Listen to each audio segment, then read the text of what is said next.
কাক কালো, কোকিল কালো, কালো মাথার কেশ, এর চেয়ে বেশি কালো মনের হিংসালেশ। নিম তিতা, নিন্দা তিতা, আরো তিতা খর, এর চেয়ে বেশি তিতা 203-এর ঘর। একটা কাক যখন বাচ্চা দেয়, হায়াতুল হায়ওয়ানে আছে, 3 দিন পর্যন্ত কাক বাচ্চার কিনারায় যায় না। কারণ বাচ্চা যখন দুনিয়াতে আসে, কাকের বাচ্চাটার শরীর থাকে সাদা, কোনো পশম নেই। 3 দিন পর্যন্ত মা কাছে যায় না ভয়। এই 3 দিন পর্যন্ত বাচ্চারে কে খাওয়ায়? কেমনে খাওয়ায় জানেননি? মা কাছে যায় না, দূরে থাকে ভয়ে।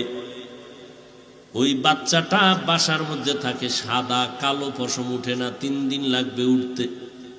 আল্লাহ ওর জন্য 1 শ্রেণীর উড়ন্ত পোকা পাঠায় দেয়, উড়ে আরো ঠোঁট দিয়া হা করে চাপ দিয়া ধরে আর খায়। এই পোকাগুলো খেয়ে খেয়ে 3 দিনের ভিতরে সে একটু কালো রঙের পশম পায়। এরপরে মা ভয়টা কাটে, বাচ্চার সামনে হাজির হয়ে যায়। আল্লাহ বলেন, আমি রিজিকের মালিক, এজন্য কোন প্রাণী না খাইয়া মরে না। গর্তের পিপিলিকার খানাও আমি দেই, পশু পাখির খানাও আমি দেই।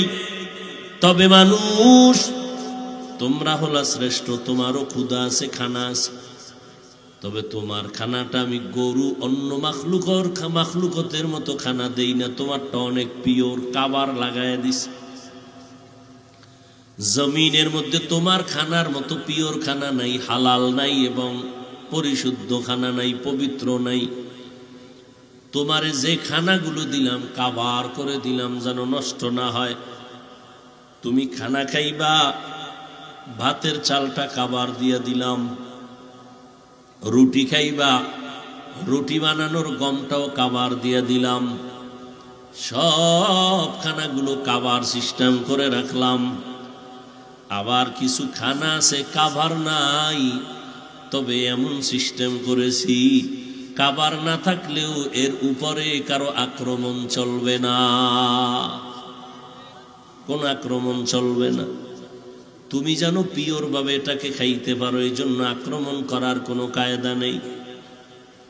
এই বান্দা, তুমি শাক খাইবা, তুমি কচু শাক খাইবা, দেখছো নি ওটার মধ্যে এমন প্লেন সিস্টেম করেছি, লেমিনেশনের একটা পর্দা লাগায় দিছি।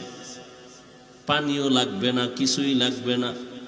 হালকা পানি দিয়া ধুইয়া নাও, পরিচ্ছন্ন হবে, কোনো মেহনত লাগবে না।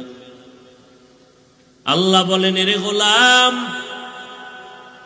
আমি আল্লাহর খানা দেওয়ার অভাবে কোনো পিপিলিকা মরে নাই, জঙ্গলের কোনো প্রাণী মরে নাই, নদীর কোনো প্রাণী মরে নাই। মানুষ তুই এত দামি হইয়া এরপরেও কেন খানায় কষ্ট পাও?